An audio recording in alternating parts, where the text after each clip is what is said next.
नारायण सत्य नारायण नारायण। बोलिए श्री लक्ष्मी नारायण भगवान की जय। श्रीमद्भागवत महापुराण की जय। गीता शास्त्रमिदं पुण्यं या पठेत् प्रयतः पुमान् विष्णो पदमवाप्नोति भयशोकादिवर्जितः। गीताध्ययनशीलस्य प्राणायामपरस्य च नैव शन्ति हि पापानि पूर्वजन्मकृतानि च। मननिर्मोचनं पुंसां जल स्नानं दिने दिने सकृतिभ्यासि स्नानं संसारमलनाशनं। गीतासु गीता कर्तव्या किमन्ये शास्त्रविस्तरे या स्वयं पद्मनाभस्य मुखपद्मादिनिःसृतः। भारतामृतसर्वस्यं विष्णो वक्त्राद्रिनिःसृतं गीता गंगोदकं पीत्वा पुनर्जन्मं न विद्यते। सर्वोपनिषदो गावो दोग्धा गोपालनन्दनः पार्थो वत्स सुधीर्भोक्ता दुग्धं गीतामृतं महत्। एकं शास्त्रं देवकी पुत्र गीतमेको देवो देवकी पुत्र एव एको मंत्रस्तस्य नामानि यानि कर्माण्येक तस्य देवस्य सेवा। बोलिए श्रीमद् भागवत महापुराण की जय। श्रीमद् भागवत गीता की जय। ओम श्री परमात्मने नमः। श्रीमद् भागवत गीता प्रथम अध्याय। धृतराष्ट्र उवाच धर्मक्षेत्रे कुरुक्षेत्रे समवेतायुत्सवः मामकः पांडवश्चैव किं कुर्वत् संजय। धृतराष्ट्र बोले कि हे संजय, धर्म भूमि कुरुक्षेत्र में एकत्रित युद्ध की इच्छा वाले मेरे और पांडु के पुत्रों ने क्या किया। संजय उवाच दृष्टा तु पांडवानीकं व्यूढ़ं दुर्योधनस्ततः आचार्यमुपसंगम्यं राजा वचनमब्रवीत्। संजय बोले, उस समय राजा दुर्योधन ने व्यूह रचना युक्त पांडवों की सेना को देखकर और द्रोणाचार्य के पास जाकर के ये वचन कहा। पश्येतां पांडुपुत्राणाम् आचार्य महती चमूं व्यूढ़ां द्रुपदपुत्रेण तव शिष्येण धीमतः। हे आचार्य, आपके बुद्धिमान शिष्य द्रुपद पुत्र धृष्टद्युम्न द्वारा व्यूहाकार खड़ी की हुई पांडु पुत्रों की इस बड़ी भारी सेना को देखिए। इस सेना में बड़े बड़े धनुष वाले तथा युद्ध में भीम और अर्जुन के समान सूरवीर सात्यायकी और विराट तथा महारथी राजा द्रुपद, धृष्टकेतु और चेकितान, बलवान काशीराज, उरुजित, कुंती भोज और मनुष्यों में श्रेष्ठ शैव्य पराक्रमी युधामन्यु तथा बलवान उत्तमोजा सुभद्रा पुत्र अभिमन्यु एवं द्रौपदी के पांचों पुत्र, ये सभी महारथी हैं। अस्माकं तु विशिष्टा ये तन्निबोध दृजोत्तमः नायका मम सैन्यस्य संज्ञार्थं तान ब्रवीमते। हे ब्राह्मण श्रेष्ठ, अपने पक्ष में जो भी प्रधान है उनको आप समझ लीजिए। आपकी जानकारी के लिए मेरी सेना के जो जो सेनापति हैं उनको बतलाता हूँ। आप द्रोणाचार्य, पितामह भीष्म, कर्ण और संग्राम विजयी कृपाचार्य तथा वैसे ही अश्वत्थामा, विकर्ण और सोमदत्त का पुत्र भूरिश्रवा और भी मेरे लिए जीवन की आशा को त्याग देने वाले बहुत से सूरवीर अनेक प्रकार के शस्त्रास्त्रों से सुसज्जित और सब के सब युद्ध में चतुर हैं। अपर्याप्तम तदस्माकं बलम भीष्माभिरक्षितम पर्याप्तं त्वित् में तेषां बलम भीष्मभिरक्षितम्। भीष्म पितामह द्वारा रक्षित हमारी वो सेना सभी प्रकार से अजेय है, और भीम द्वारा रक्षित इन लोगों की ये सेना जीतने में सुगम है। इसीलिए सब मोर्चों पर अपनी अपनी जगह स्थित रहते हुए आप लोग सभी निसंदेह भीष्म पितामह की ओर सब ओर से रक्षा करें। तस्यं संजनयनं हर्षं कुरु वृद्ध पितामह, सिंहनादं विनादोष्ये शंखं ददमो प्रतापवान। कौरवों में वृद्ध बड़े प्रतापी पितामह भीष्म ने उस दुर्योधन के हृदय में हर्ष उत्पन्न करते हुए उच्च स्वर से सिंह की दहाड़ के समान गरज करके शंख बजाया। ततः शंखाश भैर्यश्चम पड़वानक गोमुखः, सहसैव्याभयन्तं सा शब्दस्तुमलो भवत्। इसके पश्चात शंख और नगारे तथा ढोल मृदंग और नरसिंगे बाजे एक साथ बज उठे। उनका वो शब्द बड़ा भयंकर हुआ। इसके बाद सफेद घोड़ों से युक्त उत्तम रथ में बैठे हुए श्री कृष्ण महाराज और अर्जुन ने भी अलौकिक शंख बजाए। श्री कृष्ण महाराज ने पांचजन्य नामक, अर्जुन ने देवदत्त नामक और भयानक कर्म वाले भीमसेन ने पौंड्र नामक महाशंख बजाया।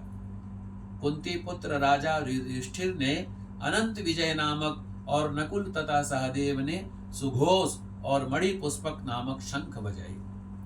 श्रेष्ठ धनुष वाले काशीराज और महारथी शिखंडी एवं धृष्टद्युम्न तथा राजा विराट और अजय सात्यकी, राजा द्रुपद एवं द्रौपदी के पांचों पुत्र और बड़ी भुजा वाले सुभद्रा पुत्र अभिमन्यु, इन सभी ने हे राजन सब ओर से अलग अलग शंख बजाए।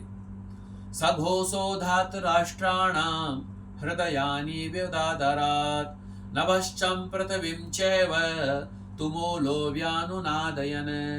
और उस भयानक शब्द ने आकाश और पृथ्वी को भी गुंजाते हुए धृतराष्ट्रों के अर्थात आपके पक्ष वालों के हृदय विदीर्ण कर दिए।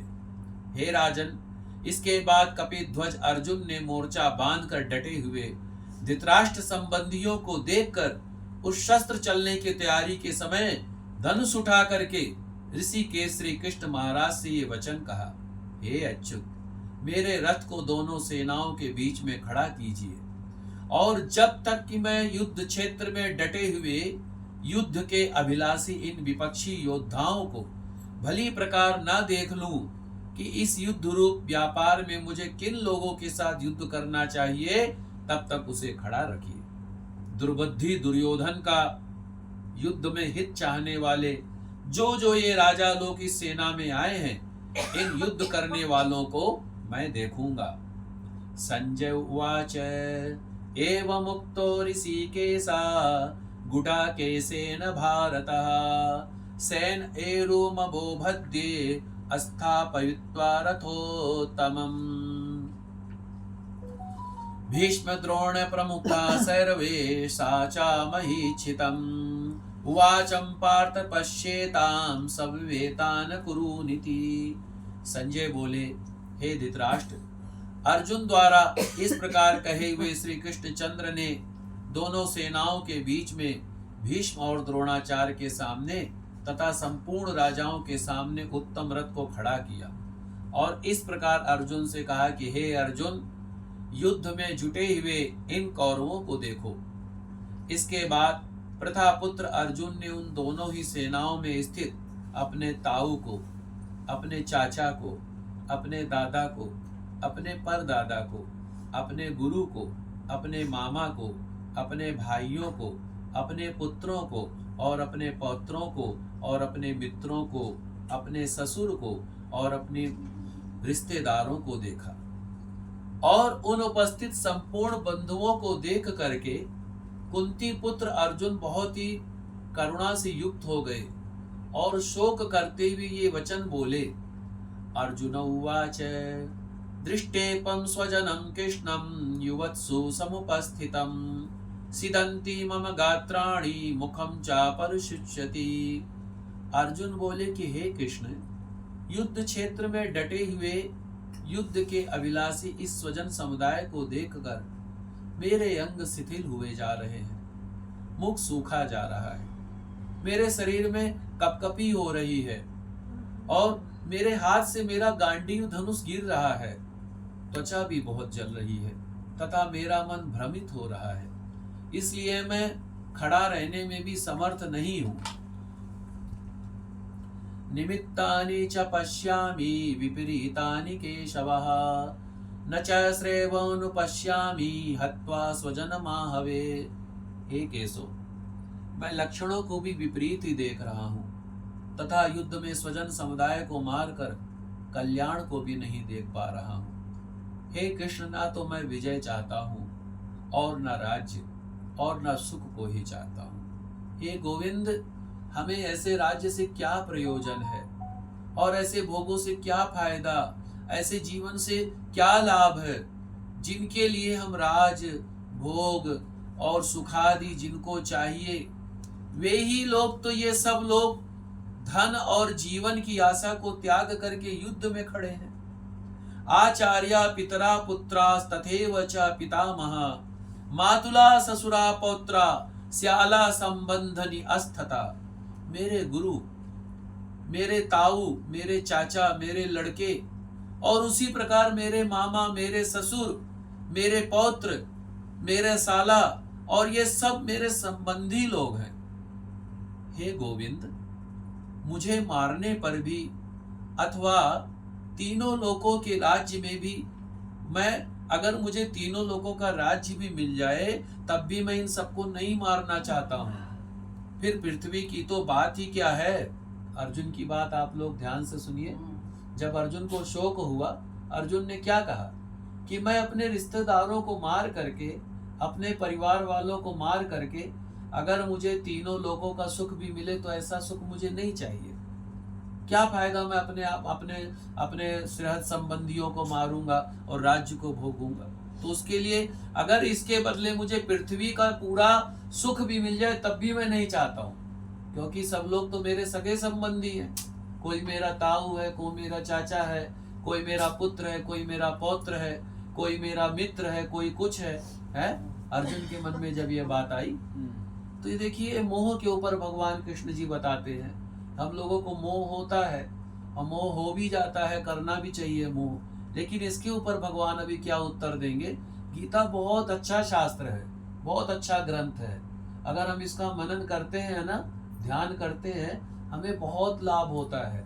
लेकिन वही बात है ना कि जो है मनन करने का जो है अर्थ यही है कि उसको जो है समझा जाए। जब समझेंगे तभी जो है हमें दुख से छुटकारा मिलेगा। तो क्या होता है, अर्जुन कहते हैं कि हे गोविंद, धृतराष्ट्र के इन पुत्रों को मार करके हमें क्या प्रसन्नता होगी। इन आतताइयों को मार कर तो हमें पाप ही लगेगा। क्यों? क्योंकि ये सब मेरे भाई हैं। मेरे चाचा के लड़के, बड़े ताऊ के लड़के तो मेरे भाई हैं सभी। अतएव हे माधव, अपने ही बांधव धृतराष्ट्र के पुत्रों को मारने के लिए हम योग्य नहीं है, क्योंकि अपने ही परिवार को मार करके हम कैसे सुखी होंगे। ये भगवान जो है, अर्जुन जो है गोविंद से कहते हैं। और फिर क्या कहते हैं, यदप्येते न पश्यन्ति लोभोपहत चेतसः कुलक्षय कृतं दोषं मित्रद्रोहे च पातकम्। अगर लोभ के कारण ये लोग परिवार के नाश के लिए मित्रों से विरोध करने पर भी ये पाप को नहीं देखते, तो भी हे जनार्दन, कुल के नाश से उत्पन्न दोष को जानने वाले हम लोगों को इस पाप से हटने के लिए क्यों नहीं विचार करना चाहिए। अपने परिवार को मारेंगे, जो हमें कलंक लगेगा, जो हमें पाप लगेगा, इसके बारे में हमें क्यों नहीं सोचना चाहिए। और क्या कहते हैं, कुलक्षये प्रणश्यन्ति कुल धर्मा सनातनः धर्मे नष्टे कुलम कृतस्तम अधर्मोमभिवत्युतः। अगर कुल का नाश हो जाएगा तो सनातन कुल नष्ट हो जाएगा और फिर धर्म का नाश हो जाएगा, और धर्म का नाश हो जाने पर सारे खानदान में पाप ही पाप फैल जाएगा। हे कृष्ण, अगर पाप ज्यादा बढ़ जाएगा तो उससे क्या होगा, जो कुल की स्त्रियां हैं वो दूषित हो जाएंगी। और हे वाष्णवे, स्त्रियों के दूषित हो जाने पर वर्ण संकर उत्पन्न होगा। वर्ण संकर जो उत्पन्न होगा वो कुल घातियों को और परिवार को नरक में ले जाने के लिए ही होता है। लुप्त हुई पिंड, और वो ना कोई पिंड करेंगे, ना कोई जल आदि करेंगे, ना कोई श्राद्ध करेंगे, ना कोई तर्पण करेंगे। तो अगर ये लोग ये कार्य नहीं करेंगे तो इससे पितरों को अधोगति, मतलब अधोगति की प्राप्ति होगी, उनकी सदगति नहीं होगी, ऐसा जो है अर्जुन कहते हैं। और फिर क्या कहते हैं, दोषो रेते कुलघ्राणाम वर्ण संकर कार के उदत्सादन्ते जाति धर्मा कुल धर्माश्च शाश्वता। इन वर्ण संकर कारक दोषों से कुल घातियों के सनातन कुल को, धर्म को और जाति धर्म नष्ट हो जाएगा।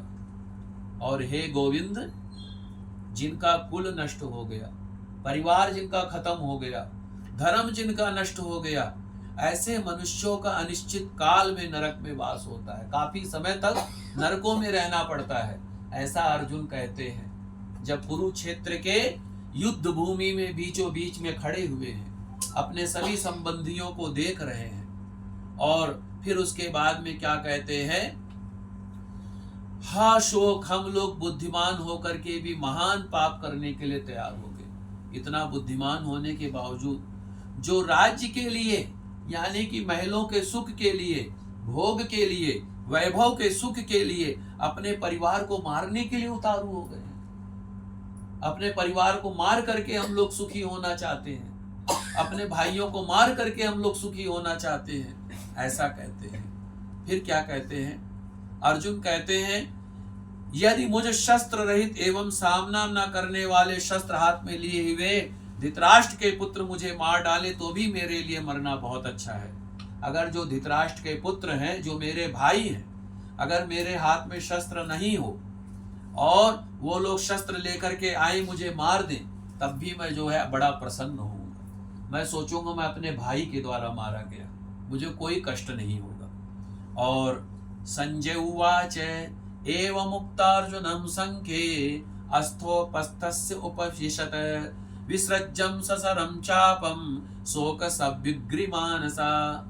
और इस प्रकार संजय बोलते हैं धृतराष्ट्र से कि रणभूमि में अर्जुन बड़े ही शोक से बड़े ही दुखी हो गए, बड़े ही जो है व्यथित हो गए, और इस तरीके से दुखी हो करके उन्होंने धनुष को रख दिया, बाण को एक तरफ रख दिया और रथ के पिछले भाग में जा करके शोक से जाके बैठ गए। तो इस तरीके से बोलिए श्री कृष्ण भगवान की जय। एक छोटा सा भजन आप लोग करें, श्रीमन नारायण नारायण भजमन नारायण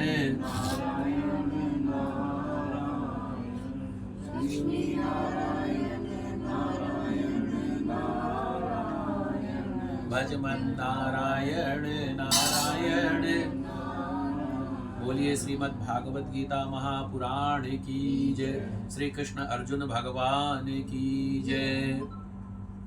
संजय उवाच तम तथा कृपिवाविष्टमश्रुपूर्णाकुलेक्षणां विषीदन्तमिदं वाक्यमुवाचं मधुसूदन।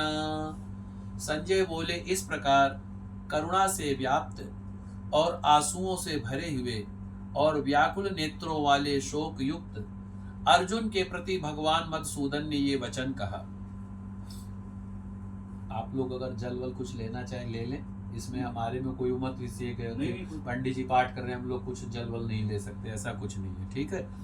श्री भगवान उवाच कुतस्त्वं कस्मलमिदं विश्वे समुपस्थितम् अनार्य जुष्टमप्स्वर्गमकीर्ति वकर्मर्जुना।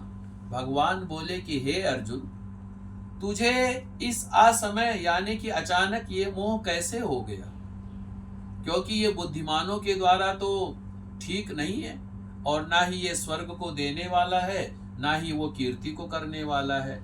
इसीलिए हे अर्जुन, नपुंसकता को मत प्राप्त हो, तुझको ये उचित नहीं जान पड़ता। हृदय की तुच्छ दुर्बलता को त्याग करके युद्ध के लिए खड़ा हो जा, दुखी मत हो, युद्ध के लिए खड़ा हो जा। तो अर्जुन उवाच कथम भीष्ममहं शंके द्रोणं च मधुसूदनः इषभु प्रतियोत्स्यामि पूजा हव्यारिसूदन। अर्जुन बोले कि हे मधुसूदन, मैं रणभूमि में बाणों से भीष्म पितामह और द्रोणाचार्य से मैं कैसे लड़ूंगा, क्योंकि जिस गुरु से मुझे शिक्षा प्राप्त हुई है, जिस गुरु ने मुझे ज्ञान प्रदान किया है, मैं उनके लिए कैसे शस्त्र उठाऊं। ऐसा अर्जुन ने भगवान कृष्ण से कहा। और अर्जुन कहते वे तो मेरे गुरु हैं, मेरे पूजनीय हैं, इसीलिए इन गुरुजनों को मार करके मैं इस लोक में भिक्षा का अन्न भी खाना कल्याणकारक समझता हूं। अर्जुन क्या कहते हैं, इन गुरुजनों को मार करके मैं कल्याण को नहीं प्राप्त होऊंगा, और इन गुरुजनों को मार करके मैं किसी प्रकार का भी जो है लाभ नहीं देखता हूं। इससे तो अच्छा क्या है, मैं भिक्षा मांग के खा लूं, पर मैं अपने परिवार का वध नहीं करूंगा, अपने गुरु का वध नहीं करूंगा, अपने सगे संबंधियों का जो है संहार नहीं करूंगा। और तो इस तरीके से अर्जुन कहते हैं। और फिर क्या कहते हैं कि हम ये भी नहीं जानते कि हमारे लिए युद्ध करना चाहिए कि नहीं करना चाहिए, ये भी हमें नहीं पता। और हमको ये भी नहीं पता कि हम उनको जीतेंगे या वो हमको जीतेंगे जब युद्ध होगा। और जिनको मार करके हम जीना भी नहीं चाहते हैं, वे ही तो हमारे भाई धृतराष्ट्र के पुत्र हमारे सामने खड़े हैं। इसीलिए कायरता रूप दोष से उपहत स्वभाव वाला तथा धर्म की विषय में मोहित चित्त हुआ मैं जो है, भगवान अर्जुन जी कहते हैं भगवान कृष्ण से कि मैं जो है मोहित हो रहा हूं, मुझे आप ज्ञान बताइए, मुझे क्या करना चाहिए, और मैं आपका शिष्य हूं, मेरे को शिक्षा दीजिए। तो कहते हैं क्योंकि भूमि में निष्कंटक धन धान्य संपन्न राज्य को और देवताओं के स्वामी पने को भी प्राप्त होकर के भी मैं उस उपाय को नहीं देखता जो मेरी इंद्रियों के सुखाने वाले शोक को दूर कर सके। यानी कि जितना मैं अभी दुखी हो रहा हूं, अगर मुझे संसार वर्ग का सुख मिल जाए तब भी मैं जो है इस दुख को नहीं उबार पाऊंगा, इसका कोई उपाय बताइए। संजय उवाच एवं मुक्ता ऋषिकेश गुडाकेश परन्तपः नायो तस्य इति गोविंदम मुक्त्वा तृष्णी बभूवः। संजय बोले, हे राजन, निद्रा को जीतने वाले अर्जुन अंतर्यामी श्री कृष्ण महाराज के प्रति इस प्रकार कह करके कि हे गोविंद, मैं युद्ध नहीं करूंगा। ये उन्होंने साफ बोल दिया कि मैं युद्ध नहीं करूंगा। ऐसा कह करके वो चुपचाप बैठ गए।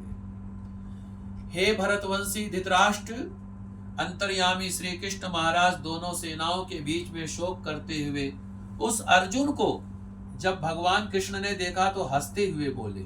क्या बोले? श्री भगवान उवाच, भगवान बोले कि हे अर्जुन, तू न शोक करने योग्य मनुष्यों के लिए शोक कर रहा है और न विद्वानों के वचनों को कहता है। कि मतलब कहते हैं कि जिनके लिए तू शोक कर रहा है उनके लिए उचित नहीं है। और भगवान क्या कहते हैं, जिनके प्राण चले गए और जिनके प्राण नहीं गए हैं उनके लिए विद्वान कभी शोक नहीं करते हैं। जो विद्वान होता है उनके लिए शोक नहीं करता है। अब भगवान क्या कह रहे हैं, ये हम सबको बड़े ध्यान से सुनना चाहिए। बहुत अच्छी बात बताते हैं। न त्वेऽहं जातुनासं न त्वं नेपे जनाधिपः न चैव न भविष्यामः सर्वे वयमतः परम्। भगवान कहते ना तो ऐसा ही है कि मैं किसी काल में नहीं था अथवा ये राजा लोग नहीं थे, और ना ऐसा ही है कि इसके आगे हम सब नहीं रहेंगे। कि ऐसा नहीं है कि ये लोग कभी थे नहीं, हम लोग नहीं थे, या पहले नहीं थे अभी नहीं आगे नहीं। ये लोग पहले भी थे, अभी भी हैं, आगे भी होंगे। अब जैसे इस जीवात्मा में, इस देह में, अब जैसे हमारा जो जन्म होता है तो हम कैसे होते हैं? शिशु रूप में होते हैं, छोटे से बच्चे के रूप में होते हैं। फिर उसके बाद में क्या होता है? धीरे धीरे बड़े होते हैं। बड़े होने के बाद में फिर क्या होता है? जवान हो जाते हैं। जवान होने के बाद क्या होता है? बुढ़ापा आता है, और बुढ़ापा आने के बाद मृत्यु आती है। तो हम, जैसे कि मैं हूं, मैं पंडित किशन शास्त्री जी हूं, मैं वही किशन हूं जो छोटा सा था शिशु रूप में, और आज भी वही किशन हूं जो गीता का उपदेश कर रहा हूं। अब देखिए भगवान की कितनी बड़ी कृपा है। भगवान कृष्ण ने गीता का उपदेश किया अर्जुन को। मेरा भी नाम कृष्ण है, श्री कृष्ण नाम है मेरा, और भगवान मुझे भी गीता पढ़ने का जो है अवसर दे रहे हैं। तो भगवान क्या कहते, अब ऐसा नहीं है तो ये इस जो है शरीर की जो है मानता है। मेरा शरीर अभी ऐसा है, बुढ़ा हो रहा हूं धीरे धीरे, पर हूं मैं वही, और मैं पहले भी था, आगे भी होऊंगा। लेकिन हमें आपको नहीं पता कि मैं पहले क्या था, ना मुझे पता है आप क्या थे पहले और बाद में क्या रहोगे, नहीं पता है। लेकिन भगवान क्या कहते हैं, ऐसे ही ये शरीर का जो है अवस्था रहता है, ऐसे ही शरीर की अवस्थाएं रहती है। जैसे मौसम होता है, सर्दी गर्मी सुख दुख, और ये लोग जो है ये चीजें आती जाती रहती हैं, इसीलिए तू उनको सहन कर। अर्जुन को कहते जैसे गर्मी पड़ रही है अभी, अब गर्मी पड़ रही है तो गर्मी के कह दो हाय राम बड़ी गर्मी पड़ रही है, बड़ी परेशानी हो रही है। अब उसको कह दो भैया गर्मी तो पड़ रही है लेकिन वो तो सबके लिए पड़ रही है, कोई मेरे लिए थोड़ी पड़ रही है, तो गर्मी को सहन करो। ऐसे सर्दी पड़ रही है, सर्दी को सहन करो। बारिश हो रही है, बारिश को सहन करो। सुख है, दुख है, हानि है, लाभ है, सब कुछ जो है सहन करो। जब राजा दशरथ जी का प्राण छूट रहा था तो राजा दशरथ जी के 4 बेटे, चारों में से कोई नहीं था। तो क्या हुआ, उनको जो है तब बताया, हानि लाभ जीवन मरण जस अपयस विधिहात। ये सब कुछ जो है हमारे जीवन में जो हानि हो रही है, जो लाभ हो रहा है, जीवन जो जी रहे हैं, और मेरी भी मृत्यु हो जाएगी, ये सब कुछ प्रभु ने लिखा हुआ है। अभी मैं आपके यहाँ आके पाठ कर रहा हूँ, पूजा पाठ का काम करता हूँ, पर जब मैं गर्भ में था तो मुझे ये थोड़ी पता था कि मैं पंडित जी के घर में जा रहा हूँ, हिंदू के घर में जा रहा हूँ, मुसलमान के घर में जा रहा हूँ, सिख के, ईसाई के, मुझे क्या पता था। ना ही ये पता था मेरे कितने बाल बच्चे होंगे, मेरी बीवी कौन होगा, मेरा बेटा बेटी कौन होगा, मेरे माता पिता भाई बहन बंधु क्या होंगे, मैं काम धंधा क्या करूंगा, और कितने दिनों के लिए मैं जा रहा हूँ। कई लोग तो देखिए बेचारे गर्भ में ही खत्म हो जाते हैं, जन्म ही नहीं लेते, संसार में नहीं आते। तो ये काल है, ये काल सबको जो है ग्रस्ता है। और इसीलिए जो है भगवान कहते हैं जो विद्वान पुरुष होता है, जो ज्ञानी, अभी जो ज्ञान की चर्चा हो रही थी, मैं उसमें एक ही बात बोला था। मैंने क्या कहा था, हर परिस्थितियों में धैर्य रखना बहुत जरूरी है माता जी, बहुत जरूरी है। धैर्य नहीं हो पाता है, धैर्य ही सबसे छोटी सी चीज है और है भी बड़ी सी चीज। धीरज धर्म मित्र अरुनारी आपदकाल परखिए चाहे। तो भगवान कहते हैं इनको सहन करना चाहिए, और जो इनको सहन करता है, जो सुख दुख से विचलित नहीं होता है, वही मोक्ष का अधिकारी होता है। और अब भगवान क्या कहते हैं, जो चीज नहीं है नाश रहित तो तू उसको जान, जिससे सारा संसार सब कुछ दिख रहा है। अब भगवान क्या कहते हैं, ये जो सारी चीजें दिख रही है ना, ये सब चीजें नाश होने वाली है। जो चीजें आपको दिख रही हैं ये सब चीजें नाश होने वाली है। सत्य क्या है, सत्य भगवान हरि का कीर्तन है, भगवान का भजन ही सत्य है। भगवान शिव जी भी तो कहते हैं माता पार्वती जी से, क्या उमा कहूं मैं अनुभव अपना, सत हरि भजन जगत सब सपना। ये सारा संसार स्वप्न है, सत्य क्या है, भगवान हरि का भजन। तो भगवान कहते हैं ये तो नाश रहित है, इस अविनाशी विनाश करने में कोई भी समर्थ नहीं है।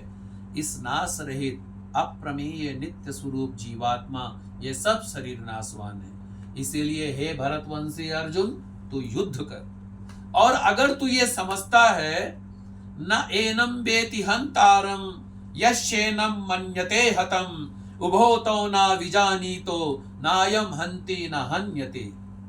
जो इस आत्मा को मारने वाला समझता है और इसको मरा हुआ मानता, वे दोनों ही नहीं जानते।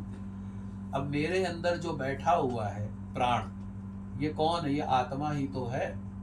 अभी जब ये आत्मा निकल जाती है तो ये शरीर ढेले के समान हो जाता है, और जब आत्मा प्रविष्ट होती है तो इस शरीर में चलने फिरने की, देखने सुनने की, बोलने सुनने की ताकत आ जाती है। पर वस्तुतः ये आत्मा कभी नहीं मरता है, और ना ही ये आत्मा कभी जन्म लेता है, और ना ही इस आत्मा का कभी कोई जो है कष्ट होता है, और ना ही किसी के द्वारा मारा जाता है।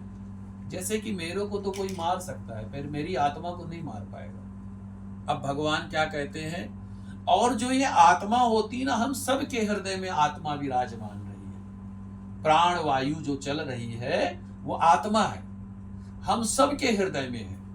और ये ऐसा नहीं है, ना तो इसका किसी काल में जन्मता है, ना ही मरता है, और ना ही उत्पन्न होकर के फिर होने वाला ही है, क्योंकि ये अजन्मा है। इसका जन्म नहीं होता, ये नित्य है, सनातन है, पुरातन है। शरीर के मारे जाने पर भी ये नहीं मारा जाता है, इसको नहीं मारा जाता है। अब क्या होता है, जब शरीर छूटता है तो अगर हमारे मुख से भगवान का नाम निकल गया ना, तो आप समझ लीजिए हम मुक्त हो गए।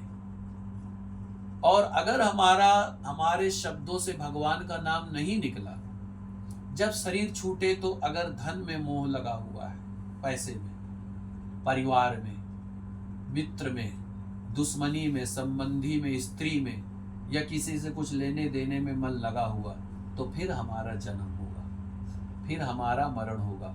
ये जन्म और मरण कभी खत्म नहीं होता है, चलता रहता है। अब ये खत्म कैसे होता है, इसका भी एक कारण है। अंते मति सा गति, अर्थात अंत समय में जैसी बुद्धि होगी वैसी ही गति होगी। हमारे भैया ने जीवन भर अच्छे कर्म किए, जैसे आपने बताया, श्री हनुमान जी का पाठ करते थे, बजरंग बाण का पाठ करते थे, भगवान शिव जी को जल चढ़ाते थे, रोज सुबह जल्दी उठते थे, और दान पुण्य करते थे, सत्कर्म करते थे।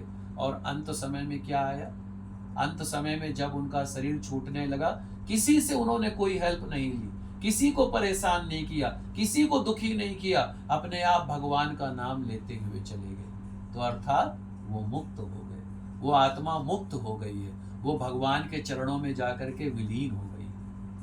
और अगर गलती से भी किसी चीज में मन लगा रह जाता, तो फिर जन्म होता, और ये जन्म और मृत्यु का चक्र चलता रहता है जब तक कि मोक्ष की प्राप्ति नहीं होती है। और मोक्ष की प्राप्ति कैसे होगी? अब ऐसा जरूरी नहीं है कि मैं भगवान का पाठ कर रहा हूं और पाठ करते ही करते मेरा शरीर छूट जाए तो मैं भगवान के धाम को चला जाऊंगा। और ऐसा भी जरूरी नहीं है, आप भगवान का पाठ नहीं कर रहे हैं, आपको भगवान की कृपा नहीं मिलेगी। भगवान की कृपा आपको भी मिल सकती है, हमको भी मिल सकती है। कैसे? हमने अपना मन कहाँ पे लगा रखा है। अभी जैसे ज्ञान की बातें हो रही थी, ज्ञान सभी के पास है। एक छोटा सा बच्चा, उसके पास भी ज्ञान है, बुजुर्ग के पास भी ज्ञान है, और उस ज्ञान को कितना धारण कर रखा है जीवन में सबने। अगर अमल नहीं करते, अगर हम अपने जीवन में ज्ञान को धारण करें तो हम किसी प्रकार की भी कष्ट में नहीं जा सकते हैं। लेकिन ज्ञान को हम धारण नहीं करते। मैं कथा कह रहा हूँ, इस भाव से कह रहा हूँ, भैया मेरा टाइम हो रहा है कथा करने का, मेरा फर्ज है कथा करने का। मैं इस भाव से नहीं कर रहा हूँ कि मेरे को इससे कुछ प्राप्त हो रहा है। अगर मैं इस भाव से करूंगा, मुझे कुछ प्राप्त हो रहा है, मुझे कुछ जो है ज्ञान भगवान कृष्ण मुझे स्वयं दे रहे हैं, तो मेरा कल्याण हो जाएगा। तो यही सबसे बड़ी बात होती है। मृत्यु तो सबकी होनी है, ऐसा कोई व्यक्ति नहीं है, पशु पक्षी जड़ चेतन जीव सबकी मृत्यु होनी है। जिसका जन्म हुआ है उसकी मृत्यु अवश्य होगी। हाँ, अब ये जरूर है कि कौन कितनी आयु लेकर के आया है। कोई 100 साल की आयु लेकर के आया है, कोई 50 साल की आयु लेकर के आया है, कोई 70 साल, कोई 80 साल। पर इस मृत्यु को मंगलमय मृत्यु कैसे बनाया जाए, ये जो है भगवान बताते हैं।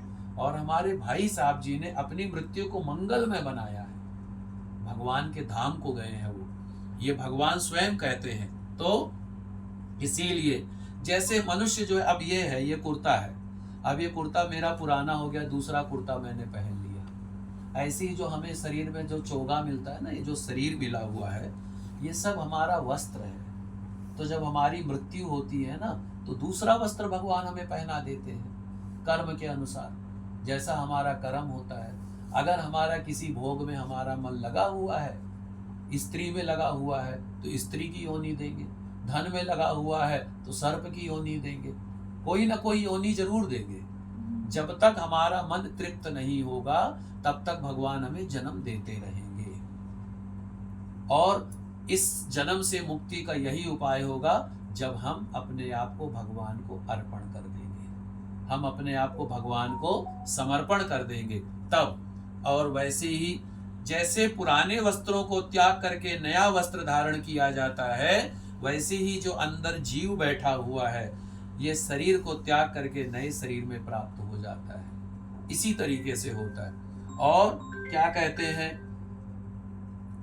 इस आत्मा को शस्त्र नहीं काट सकते। मेरे अंदर जो जीव बैठा हुआ है इसको कोई नहीं काट सकता। मुझे कोई मार देगा पर मेरे अंदर के बैठे हुए प्राण को कोई नहीं मार पाएगा। और आग नहीं जला सकती है, जल नहीं गला सकता, हवा नहीं सुखा सकती, क्योंकि ये आत्मा अच्छेद है, ये आत्मा अध्याय है, ये आत्मा निस्संदेह अशोष्य है और ये आत्मा अव्यक्त है।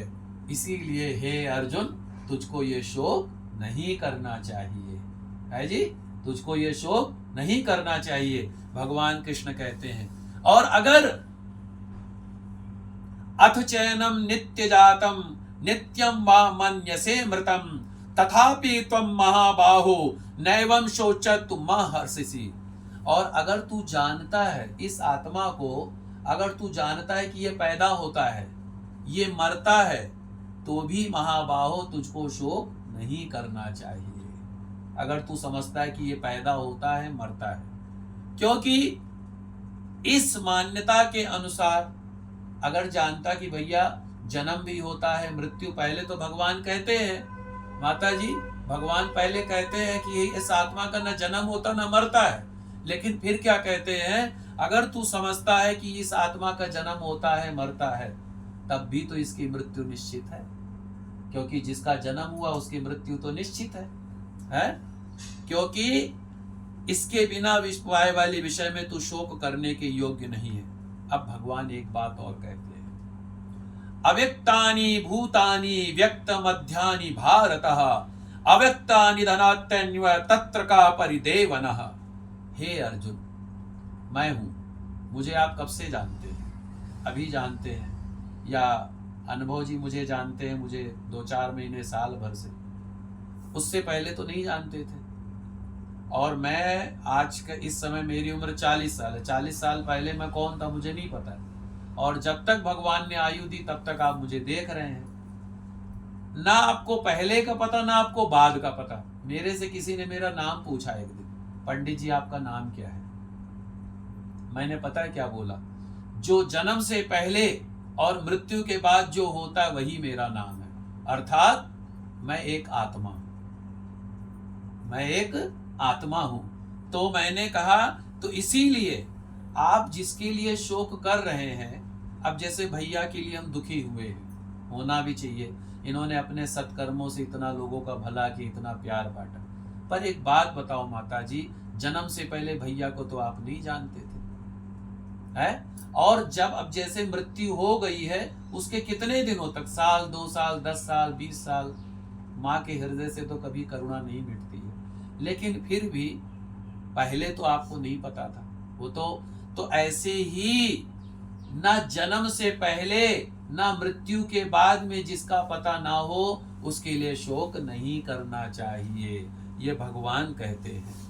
अव्यक्तानि भूतानि व्यक्त मध्यानि भारत। और भगवान क्या कहते हैं, कोई कोई तो इस आत्मा को आश्चर्य की भांति देखता है और दूसरा कोई अधिकारी इसे आश्चर्य की भांति सुनता है, फिर भी इसको नहीं जानता। इसके बारे में जानता है, समझता है, फिर भी नहीं मानता, क्योंकि ये आत्मा सभी के शरीर में है। जिस आत्मा के द्वारा ही हमारा शरीर धारण किया गया है। एक महात्मा जी खत्म हो गए, बहुत प्रसिद्ध महात्मा जी थे, बहुत बड़े गुरु थे, बहुत बड़े गुरु थे, उनके करोड़ों शिष्य थे। जब उनकी देह छूट गई तो उनकी देह को जो है बीच भवन में रखा गया, बड़ा सा एक हाल था, उसी में रखा गया। लाखों करोड़ों शिष्य आए, मेरे गुरुजी चले गए और सभी बड़े शोक से उद्विग्न हो रहे थे, बड़े दुखी हो रहे थे, मेरे गुरुजी चले गए। तो उसमें फिर एक महात्मा जी आए। महात्मा जी ने कहा, आपके गुरु जी तो बड़े विद्वान थे, बड़े भगवान के भक्त थे, आप लोगों को तो शोक नहीं करना चाहिए। बोले नहीं, हमारे गुरु जी ने हमको जो है बहुत कुछ दिया है, अब हमारे बीच से चले गए, हम जो है बड़ा कष्ट हो रहा है। तो बोले गुरु जी तो आपके ये पड़े हुए हैं, ये लेटे तो हुए हैं, कहाँ गए? बोले नहीं, अभी जो बात कर रहे थे, बोल रहे थे, वो नहीं है। बोले वो आत्मा थी, वो आत्मा थी, इतने टाइम तक इस शरीर में विद्यमान थी, अब उस आत्मा ने मुक्ति पा ली है और मुक्ति पा करके वो आगे की यात्रा की ओर चला गया है। गुरु तो आपके यही है, शरीर यही पड़ा हुआ है, लेकिन जो आत्मा थी वो आत्मा आगे की ओर यात्रा पर गई हुई है, इसलिए आप दुखी मत हो। तो शिष्यों को इस तरीके से समझाया और उसके बाद में भगवान कहते हैं इसीलिए शोक नहीं करना चाहिए, और जो है अपने धर्म को देख करके भी तू भय करने की योग्य नहीं। भगवान क्या कहते हैं, तू अपने धर्म को देख, तू किस धर्म में पैदा हुआ है? क्षत्रिय धर्म में पैदा हुआ है, और क्षत्रिय के लिए युद्ध से बड़ा कुछ भी नहीं है। अपने अधिकारों को प्राप्त करने के लिए क्षत्रिय को युद्ध करना चाहिए। हमारे फौजी भाई बॉर्डर पर जो डटे रहते हैं, अभी जो लड़ाई हुई थी कुछ दिन पहले पाकिस्तान के उस पे, तो हमारे फौजी भाइयों ने हमारी रक्षा की है कि नहीं की? अपने प्राण को जोखिम में डाल करके हमारे लिए उन्होंने कितना वो सब कुछ देश सेवा किया है। तो इसीलिए क्षत्रिय, वो क्षत्रिय है, उनका धर्म है अपने देश की रक्षा के लिए, अपने जो है धर्म की रक्षा के लिए युद्ध में खड़े हो। तो भगवान क्या कहते हैं, तुझको इसीलिए युद्ध में खड़े हो जाना चाहिए। और हे पार्थ, अपने आप प्राप्त हुए खुले हुए स्वर्ग के द्वार रूप इस प्रकार युद्ध को भाग्यवान क्षत्रिय लोग ही पाते हैं।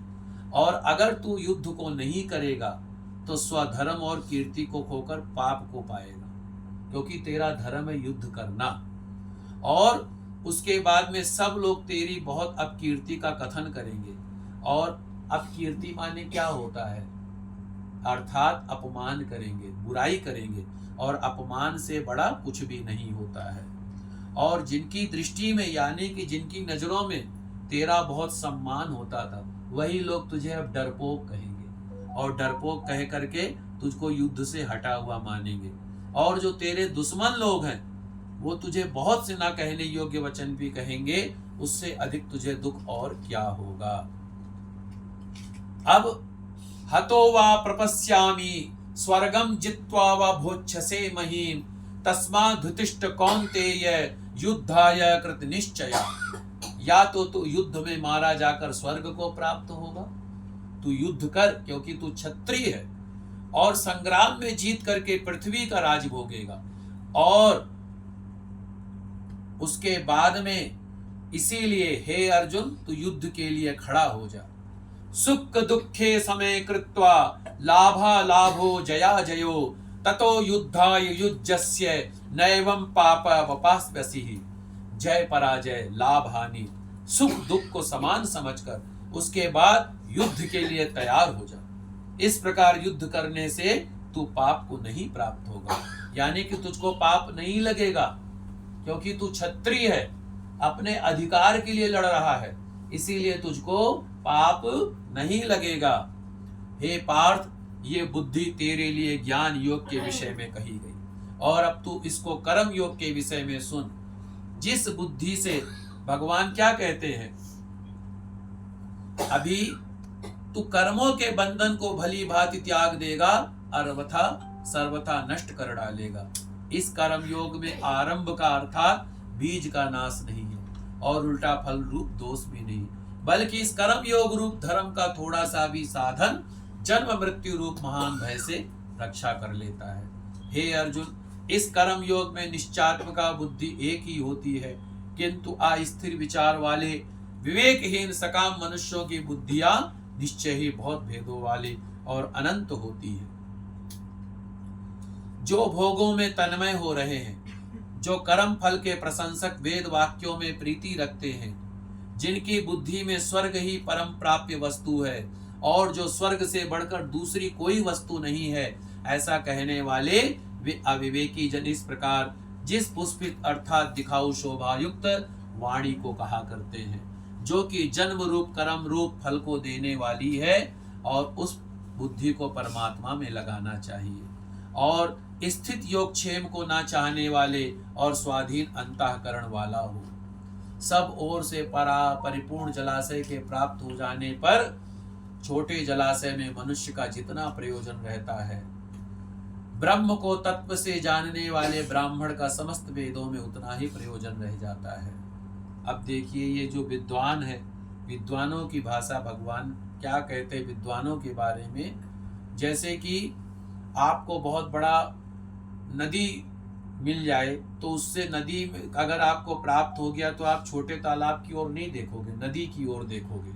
ऐसे ही मनुष्य को ज्ञान से, भक्ति से और शास्त्र से, ग्रंथ से ज्ञान उतना ग्रहण कर लेना चाहिए, उसका सार ग्रहण कर लेना चाहिए, उसका सार ग्रहण कर लेना चाहिए, तो उसका जो है कल्याण हो जाता है। हे धनंजय, तेरा कर्म करने में ही अधिकार है। भगवान क्या कहते हैं, कर्मण्येवाधिकारस्ते मां फलेषु कदाचन मां कर्म फल हेतुर्भूमा ते संगो स्तव कर्मणि। तेरा कर्म करने में ही अधिकार है, उसके फलों में कभी नहीं। इसीलिए कर्मों के फल का हेतु मत हो, तथा तेरी कर्म न करने में भी आसक्ति न हो। योगस्था कुरु कर्माणि शंखम त्वक्ता धनंजया सिद्धया सिद्धयो समो भूत्वा समत्वम योग उच्यते। हे धनंजय, तू आसक्ति को त्याग कर तथा सिद्धि और सिद्धि में समान बुद्धिवान होकर के कर्तव्य कर्मों को करते हुए योग को प्राप्त हो जा। आसक्ति का अर्थ जानते हैं आप लोग क्या होता है? आसक्ति का अर्थ होता है मोह लगाना। क्या होता है? मोह लगाना। जैसे कि मैं यहाँ पर बैठा हूँ, इस जमीन पर बैठा हूँ, पर वस्तुतः ये जमीन मेरी नहीं है।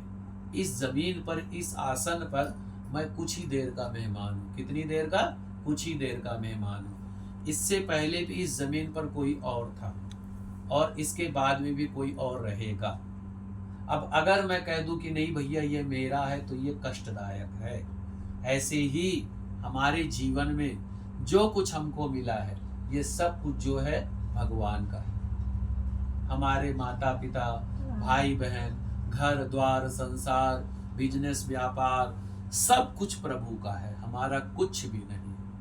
और हम इसमें जितना आसक्ति लगाते हैं उतना ही दुखी होते हैं। अब जैसे कि जब हमारे अपने चले जाते तो कष्ट तो होता है, बहुत कष्ट होता है। और कितना कष्ट होता है, जैसे कि हमारे देश में अगर हमारे जब वीर शहीद हो जाते हैं तो हमें कष्ट होता है, और हमारे क्षेत्र में कोई खत्म हो जाता है उससे भी हमें थोड़ा कष्ट होता है, और अगर हमारे ब्लॉक में कोई खत्म हो जाता है हमें और कष्ट होता है, और ब्लॉक के बाद में हमारे पड़ोस में कोई खत्म हो जाता है हमें और कष्ट होता है, पड़ोस के बाद में हमारे घर में अगर कोई खत्म हो जाता है, मृत्यु हो जाती है, हमें अगाध कष्ट होता है, और वो रातों दिन दुख में, परेशानियों में, कष्टों में बड़ा जो है मन व्यथित रहता है।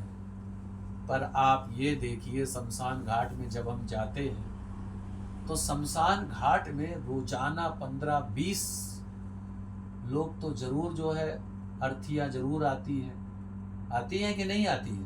15-20 या 20-30-50, कोरोना के टाइम पे तो हजारों का वो था संख्या, इतना वो था कि किसी को जगह ही नहीं प्राप्त होती थी। अब वहां पर शमशान घाट में जब जो है किसी की मृत्यु होके जब किसी को लाया जाता है, उसमें कोई किसी का भाई होता है, कोई किसी की बहन होती है, कोई किसी की माँ होती है, कोई किसी का पिता होता है, कोई किसी का पुत्र होता है, कोई किसी की पुत्री होती है, कोई किसी की पत्नी होती है, कोई किसी का पति होता है, कोई ना कोई संबंध होता है। पर उतना ज्यादा कष्ट नहीं होता है, क्योंकि हम देखते हैं शमशान घाट में तो आ रहे लोग। और ऐसे ही हॉस्पिटल में जाइए, हॉस्पिटल में कितने लोग मृत्यु को प्राप्त हो रहे हैं, कितने लोग बीमारियों से जूझ रहे हैं, हमें उतना कष्ट नहीं होता है।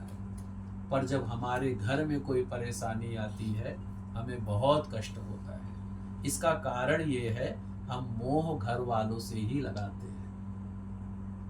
हम सबसे ज्यादा प्यार किससे करते हैं? अपने परिवार से करते हैं, जिनके बीच में हम पले बड़े हैं, जिनके छत्र छाया में हम रहे हैं। तो जब वो हमसे दूर चले जाते तो कष्ट तो होना लाजमी है। लेकिन अब उनके साथ हमें कैसा व्यवहार करना चाहिए? प्यार करो, अपने परिवार वालों को खूब प्यार करो, खूब सम्मान करो, पर प्रयास ऐसा करो अपने परिवार के साथ साथ दूसरों का जो परिवार उनको भी अपना परिवार समझो। अपने मित्र का, अपने रिश्तेदार का, अपने बंधु बांधवों का, अपने ब्लॉक का, अपने पड़ोसियों का, अपने देश का, अपने भारतवर्ष का प्रत्येक नागरिक, प्रत्येक जो है स्त्री पुरुष हमारा परिवार है। इसीलिए संस्कृत में कहा गया है वसुधैव कुटुंबकम, सारा संसार ही हमारा परिवार है। जब ये भाव होगा तो शोक कम होगा। और दूसरा कारण कैसे है शोक कम करने का? कि मोह रखो पर उसमें ईश्वर का भाव देखो। अपने बच्चों में भगवान गोविंद का दर्शन करो, अपने भाई में गोविंद का दर्शन करो, अपने पत्नी में भगवान गोविंद का दर्शन करो, अपने पति में भगवान का दर्शन करो, अपनी माता में, अपने पिता में, अपने बंधु बांधवों में भगवान का दर्शन करो। और भगवान कभी दूर नहीं जाता है जी। भगवान कभी दूर नहीं जाता है। भगवान सदा सर्वदा हमारे पास रहता है।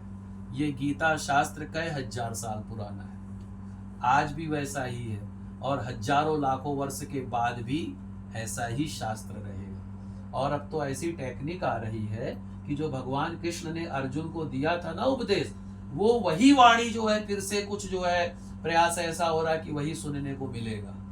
ऐसी टेक्निक चीजें आ रही हैं। वैज्ञानिक लोग इतनी तरक्की कर चुके हैं। तो कहने का अर्थ क्या है कि भगवान का नाम अजर है, अमर है। तो अपने परिवार में भगवान का दर्शन करो और कोशिश करो भगवान ने जो दिया है, बल दिया है, बुद्धि दिया है, धन दिया है, ज्ञान दिया है, जरूरतमंदों को दे दो निस्वार्थ भाव से, निष्कपट भाव से, तभी हमारा कल्याण हो जाएगा। अब इसके बाद में असिद्धि को प्राप्त होकर के कर्तव्य कर्मों को करना चाहिए। हे धनंजय, इस तरीके से तू जो है कर्म कर, और क्योंकि सब बुद्धि से युक्त ज्ञानी जन कर्मों से उत्पन्न होने वाले फल को त्याग कर जन्म से मुक्त हो निर्विकार परम पद को प्राप्त हो जाते हैं। और तू योग को और मेरे वचन को परमात्मा में अचल और स्थिर ठहर जाता है, तब तू योग को प्राप्त हो जाएगा। अर्जुन बोले कि हे गोविंद, समाधि में स्थित परमात्मा को प्राप्त हुए स्थिर बुद्धि पुरुष का क्या लक्षण है? वो स्थिर बुद्धि कैसे बोलता है, कैसे बैठता है, कैसे चलता है? भगवान कहते हैं कि हे अर्जुन, जिस काल में ये पुरुष मन में स्थित संपूर्ण कामनाओं को भली भांति त्याग देता है और आत्मा में ही आत्मा में संतुष्ट रहता है, उस काल में वो स्थित प्रज्ञ कहा जाता है। दुखों की प्राप्ति होने पर अब भगवान कहते हैं, क्या कहते हैं कि जो स्थिर बुद्धि वाले पुरुष हैं वो कैसे होते हैं। अब स्थिर बुद्धि क्या? जिसके मन में धैर्य होता है, उसके बारे में भगवान कहते हैं। दुखों की प्राप्ति होने पर जिसके मन में दुख नहीं होता, सुखों को पाने पर जो सर्वथा जो है अभिमान रहित, अभिमान नहीं होता है, जिसके मन में दुख, डर और गुस्सा खत्म हो गया, ऐसा व्यक्ति स्थिर बुद्धि कहा जाता है। और जो पुरुष स्नेह रहित और उस शुभ या अशुभ वस्तु को प्राप्त होकर ना प्रसन्न होता है, ना द्वेष करता है, उसकी बुद्धि स्थिर है। और जैसे कछुआ सब ओर से अपने अंगों को समेट लेता है, वैसे ही जब ये पुरुष इंद्रियों के विषयों से इंद्रियों को सब प्रकार से हटा लेता है, तब उसकी बुद्धि स्थिर है, ऐसा समझना चाहिए। इंद्रियों के द्वारा विषयों के ग्रहण को न करने वाले पुरुष को भी केवल विषय ही निवृत्त करते हैं। इसीलिए हे अर्जुन, आसक्ति का ना होने के कारण ये प्रमथन स्वभाव वाली इंद्रियां पुरुष के मन को बलात् हर लेती हैं। हमारे सबके मन में आसक्ति होती है। आसक्ति की वजह से ही हम लोग दुखी रहते हैं। इस संसार में जितने भी दुखों का कारण है सब आसक्ति है और कुछ भी नहीं है, सिर्फ आसक्ति है। आसक्ति अर्थात किसी चीज से सबसे ज्यादा दिल लगा लेना, परिवार में सबसे ज्यादा दिल लगा लेना, पैसे में सबसे ज्यादा दिल लगा लेना, मोह में सबसे ज्यादा दिल लगा लेना, संसार के सुखों में सबसे ज्यादा दिल लगा लेना, यही सबसे बड़ा कष्ट का कारण होता है। गोस्वामी श्री तुलसीदास जी कहते हैं, मोह सकल व्याधिन कर मूला, तिन ते भय उपजई भवसूला। समस्त दुखों का कारण मोह है और ये मोह विद्वानों से भी नहीं हटता है। ये मोह बड़े बड़े विद्वानों से भी नहीं हटता है। हम लोगों की तो बात ही क्या है। इसीलिए इन मोह से जो है अलग रहना चाहिए और विषयों का चिंतन करने वाली पुरुष की उन विषयों में आसक्ति हो जाती है। आसक्ति से उन विषयों की कामना होती है। अब इसीलिए आसक्ति रहित होकर के जीवन जीना चाहिए। जैसे मैं बता रहा था, ये आसन मेरा नहीं है जिस जमीन पर मैं बैठा हूँ, ऐसे ही ये आपकी जीवन में जो कुछ भी वो आपका है ही नहीं। अगर आप अपना मान लिए तो आपका दुख होने का कारण यही सबसे बड़ा है। यही सबसे बड़ा दुख का कारण है, आपने अपना मान लिया है। कुछ भी हमारा नहीं है, कुछ भी हमारा नहीं है, ये शरीर भी हमारा नहीं है, तो फिर और चीजें की तो बात ही क्या है। और चीजें की तो बात ही क्या है जब ये शरीर भी हमारा नहीं है। इसीलिए ये भाव मन में धारण करते रहना चाहिए। ये मन में भाव रखना चाहिए कि हमारा कुछ भी नहीं है, सब गोविंद का है और अपना क्या है, नारायण है और कुछ भी नहीं है। विषयों का चिंतन करने वाले, अब जैसे किसी को कामना है, भैया मेरे को 2-4 अरब रुपया मिल जाता तो मेरा काम हो जाता, पैसे के बिना काम हो नहीं पाता है। मेरा 10-20 दुकान हो जाता तो थोड़ा और अच्छा रहता। मेरा जो है 50-60 फैक्ट्री हो जाता, 20-30 कोठियाँ हो जाती, 50-60 गाड़ी हो जाती, नौकर चाकर हजारों होते तो बहुत अच्छा होता। पर आप एक बात हृदय से सोचिए, हमारे को जितना आराम मिलता है उतना ही हमें कष्ट भी मिलता है, उतना ही हमें कष्ट भी मिलता है।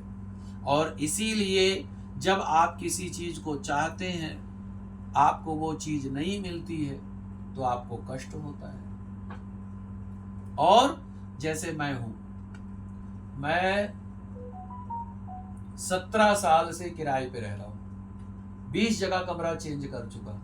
विद्वान हूं, ज्योतिषी हूं, कथावाचक हूं, अयोध्या धाम से हूं, पर मन में कभी कभी बड़ा दुख होता है कि आधा जीवन तो बीत गया, 10-20 साल और जीवन है, इसके बाद में प्रभु क्या ऐसे ही।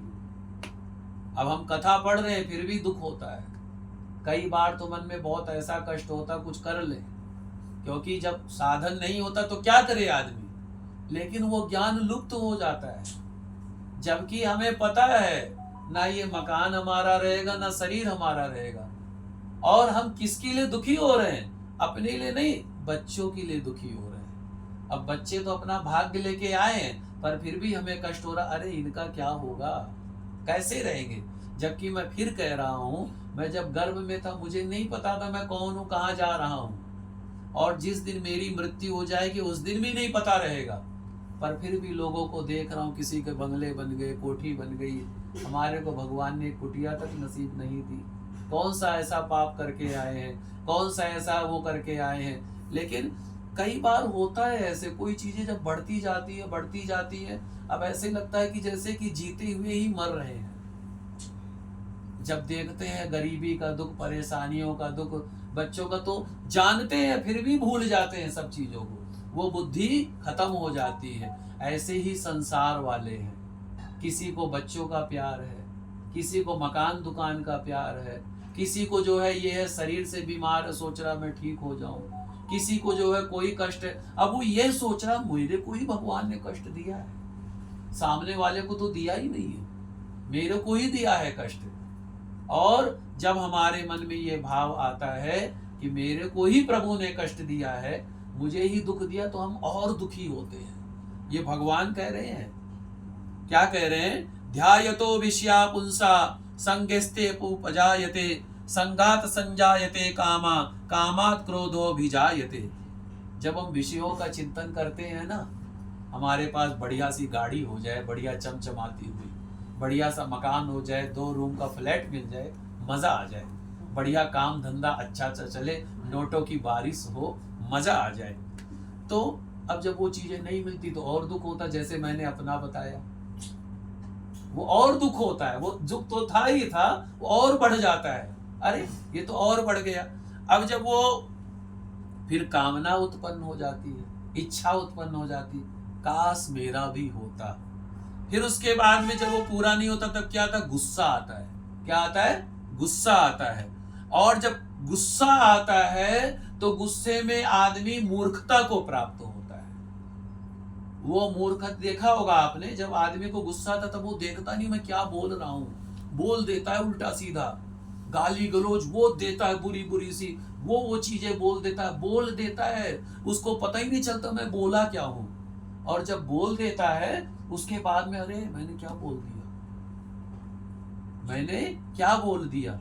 अच्छा एक बात देखिए, जब भगवान की कथा होती है तब अधिकतर नींद आती है, पता है क्यों? इसलिए नींद आती है, कुंभकर्ण की जो पत्नी थी उनका नाम था करकटी, तो बोले प्रभु हमारे को भी कोई स्थान बताओ, तो भगवान ने कहा जहां भी मेरी कथा होगी वहां तुमको नींद सबको कर देना। ये क्यों होता है? अब देखिए कोई जरूरी नहीं, आप लोग काफी टाइम से कथा भागवत सुनते, धर्म कर्म में प्रवीण है, हम भी हैं, भगवान की कथा भागवत, लेकिन क्या है कब किससे क्या चीज मिल जाए। अब ज्ञान जो है बहुत सस्ता भी है, बहुत महंगा भी है। अब यही कथा अगर मैं आपको फ्री में सुनाऊं, कोई नहीं सुनेगा, कोई नहीं सुनेगा, अरे पंडित जी का तो काम है। अभी क्या हुआ, कुछ दिनों पहले एक पार्क में एक हमारे महाशय जी हैं, बोले पंडित जी कथा कर दो। मैंने कहा क्यों? बोले यहाँ सब लोग आते हैं, तो मैंने कहा किसी का मन हो तब ना करें कि ऐसे ही कर दें। तो मैंने कहा जी ठीक है। अब क्या जी, एक बार किए कोई आया नहीं, 1-2 लोग, अब उनको लगा पंडित जी का तो काम अपना मंदिर वंदिर बनाना होगा कुछ ऐसा। तो मैंने कहा ये उस चीज को नहीं समझ रहे हैं, ज्ञान को सस्ता समझ रहे हैं। मैंने कहा अभी क्या करो, जब कथा हो 2100 रुपया फीस लगा दो, भैया जो भी कथा में आएगा 2100 रुपया सेवा देगा, तब वो अपने 2100 रुपये का मूल्य लेगा कि मैंने 2100 रुपया दिया है, इसका मूल्य चाहिए हमें, पर फ्री में कोई मूल्य नहीं होगा। तो जब ज्ञान फ्री में मिलता है ना, तो आप उसका मूल्य नहीं समझते। जब उसका मूल्य देते हैं ना, ऐसे ही भगवान का नाम है, भगवान की कथा है, जब आपको इसकी महिमा पता चलती है तब आप इसका मूल्य समझते हैं। जब आपको इसकी महिमा नहीं पता चलती ना, तब आप इसका मूल्य नहीं समझते। इसको आप यूं ही समझते कि भैया टाइम पास करने का ये तरीका है, पर ऐसा नहीं है। इसीलिए जब जो है कामना पूरी नहीं होती तो गुस्सा आता है, और गुस्से के बाद में आदमी के बुद्धि खराब हो जाती है, दिमाग खराब हो जाता है, पता नहीं चलता मैं क्या कर रहा हूं क्या नहीं। और जब बुद्धि खराब हो गई तो उसके अंदर का जो ज्ञान है वो ज्ञान भी खत्म हो जाता है, और जब ज्ञान खत्म हो जाता है तो फिर जैसा होता है फिर स्थिति में अपने आ जाता है। परंतु अपने अधीन किए हुए अंतःकरण वाला साधक अपने वश में की हुई राग द्वेष से रहित इंद्रियों द्वारा विषयों को विचरण करता हुआ अंतःकरण की प्रसन्नता को प्राप्त होता है। परंतु जिसने अपने मन को स्थिर कर लिया, जिसने सुख में दुख में समान भाव वाला है, सुख आया तो अभिमान नहीं आया, दुख आया तो ज्यादा जो है दुखी नहीं हुआ, तो जो ऐसा व्यक्ति होता है उसको जो है प्रसन्न रहता है फिर वो। और अंतःकरण की प्रसन्नता होने पर संपूर्ण दुखों का अभाव हो जाता है, सारे दुख खत्म हो जाते हैं। अभी मैं आप लोगों को जो बता रहा था इसका अर्थ भी यही है। सुख दुख सभी के जीवन में है, ऐसा नहीं है कि किसी के जीवन में है किसी के जीवन में नहीं है। और एक बात और बताता हूं, हम दुखी क्यों हैं? हम दुखी क्यों हैं? इसलिए दुखी हैं क्योंकि मेरे दुख से आपका कोई लेना देना नहीं है, आपका कोई लेना देना नहीं है। और आप क्यों दुखी हैं? क्योंकि आपके दुख से मेरा कोई लेना देना नहीं है। इसीलिए सारा संसार दुखी है। और सुखी कब होगा?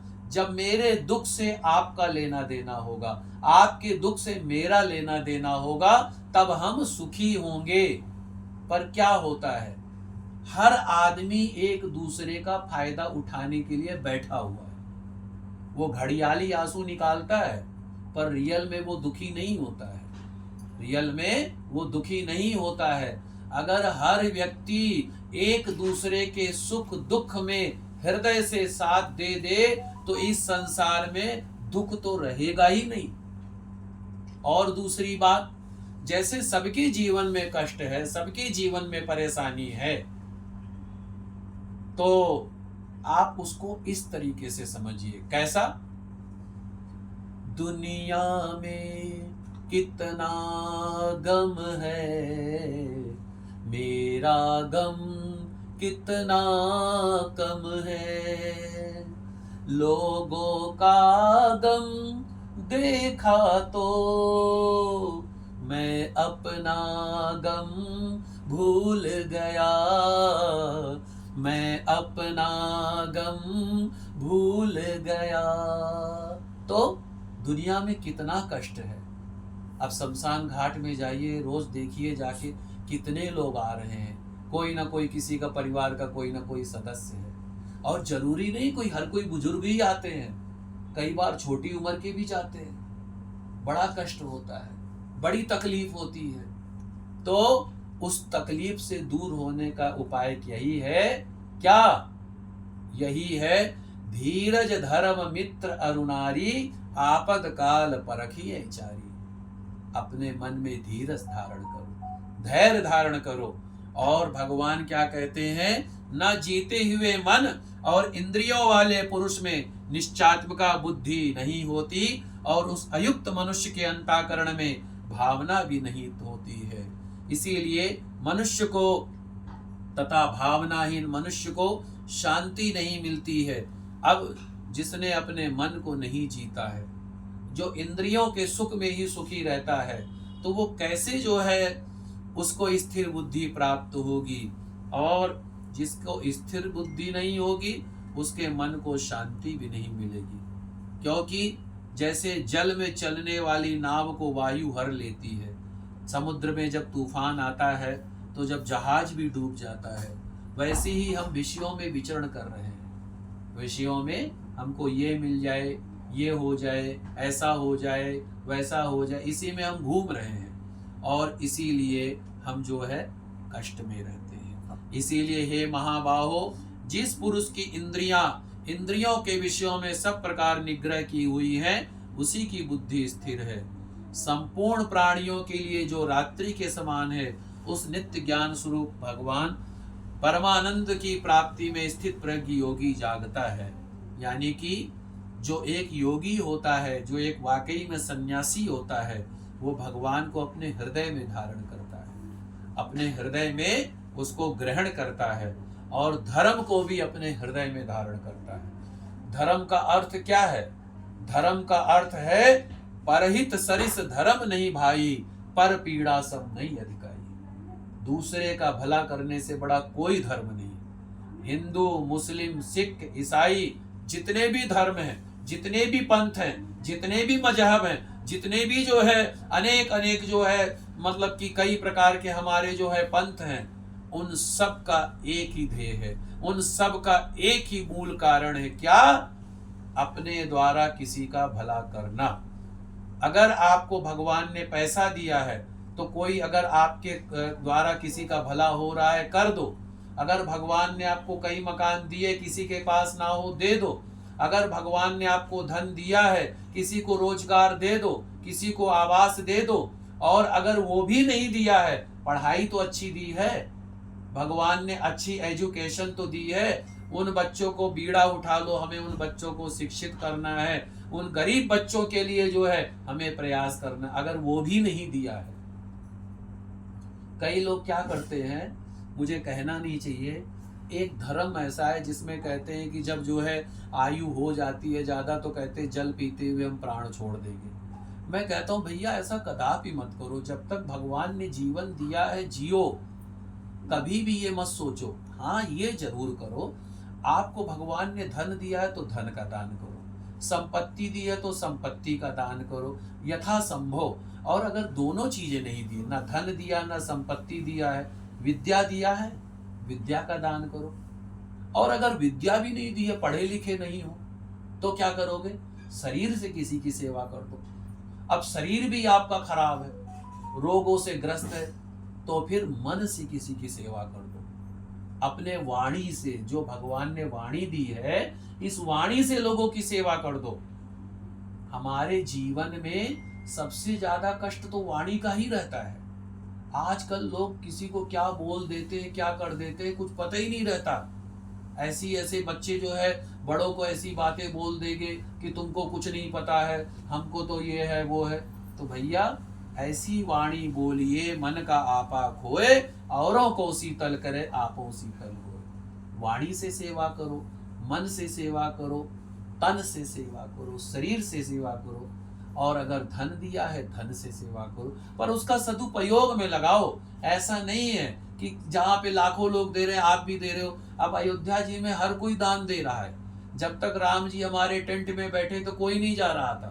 अब करोड़ों लोग अयोध्या जी जय श्री राम लहर आ गई पूरे विश्व में। जो जा रहा राम जन्मभूमि पे इतना चढ़ावा, इतना, अरे भैया राम जी तो वही हैं। अब वो भी तो देखो, करोड़ों मंदिर ऐसे जहां पे भगवान की आरती तक नहीं हो रही है, वहां पे जाके दे दो। करोड़ों ब्राह्मण ऐसे बैठे बेचारे जिनको रोजगार नहीं है, वहां पे जाके सीधा पानी दे दो, कुछ जो है उनको राशि दे दो, कुछ उनका महीने का बांध दो पाठ के द्वारा, ऐसे भला होता है। लेकिन क्या है, आदमी भेड़ चाल में, लोग भंडारे करते हैं, कहते कोई बात हो जी भंडारे कर दो। अरे भैया भंडारे तो कर दो, जो खाया हो उसको खिला के क्या फायदा। भंडारे तो वहां करो जहां पे वाकई में अभावग्रस्त लोग हैं, वहां पे भंडारे करो। जल तो वहां दो जहां पे वाकई में जल नहीं है। देते तो वहां पर हो जहां पर करोड़ों लोग दे रहे हैं। फिर कहते हो हम धर्म कर रहे हैं, धर्म नहीं कर रहे हो, धर्म का ढोंग रच रहे हो, धर्म को दिखा रहे हो। लोग दान कहाँ करते, जहां पे बड़ा मंदिर है वहां पे जाके वो भी देके आएंगे 5111,000, पर वहां नहीं देंगे जहां झोपड़ी में मंदिर, वहां ताकेंगे भी नहीं। जो गरीब ब्राह्मण होगा उससे तो जी चुराएंगे, जो बड़े मंदिर का पुजारी होगा उसको कहेंगे ले महाराज। अरे भैया दान वहां करो जहां सतपात्र है, वो धर्म होता है। ऐसे ही मन वचन कर्म से सबके प्रति अच्छा भाव रखो, मन से सबके प्रति अच्छी सोच रखो, वाणी से सबको अच्छी बातें बोलो, और तन से सबकी सेवा करो।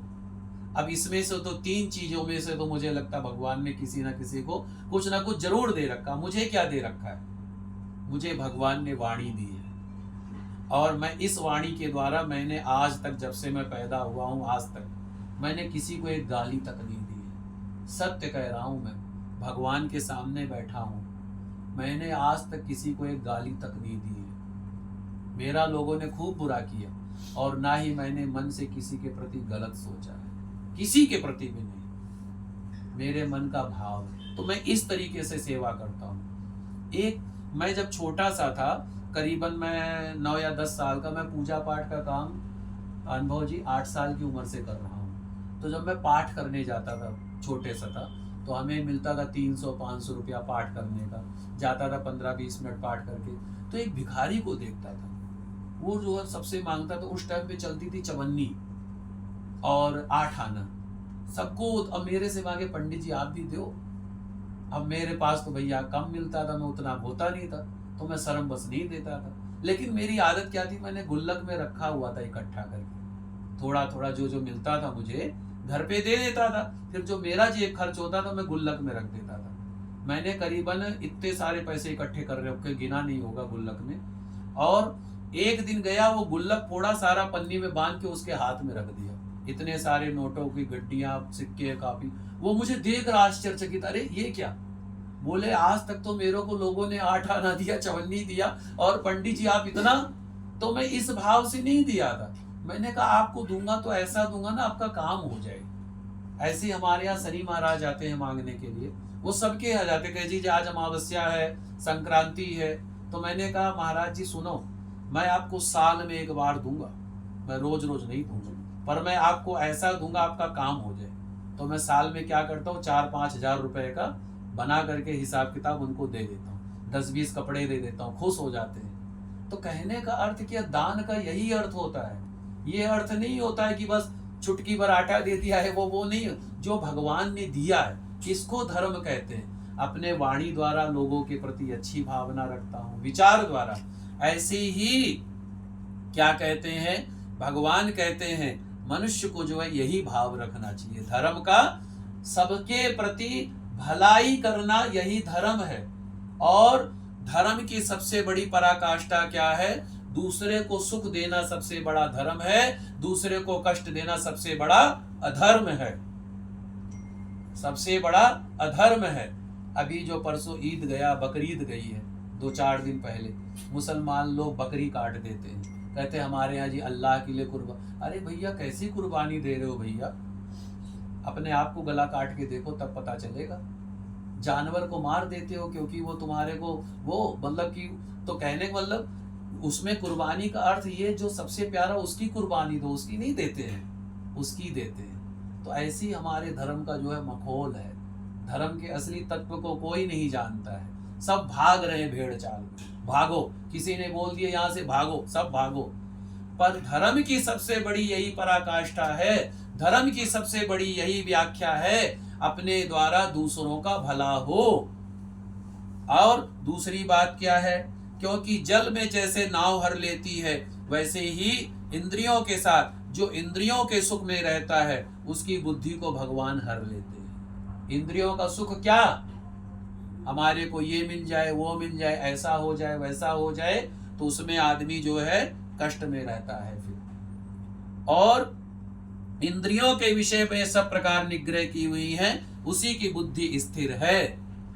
अब कई लोग क्या सोचते हैं कि जैसे कि हम अभी तो चलो अपना विषय में चिंतन करें, जब बुढ़ापा आएगा तब भगवान का भजन करेंगे। पर आयु किसी को नहीं देखती है, समय किसी को नहीं देखता है।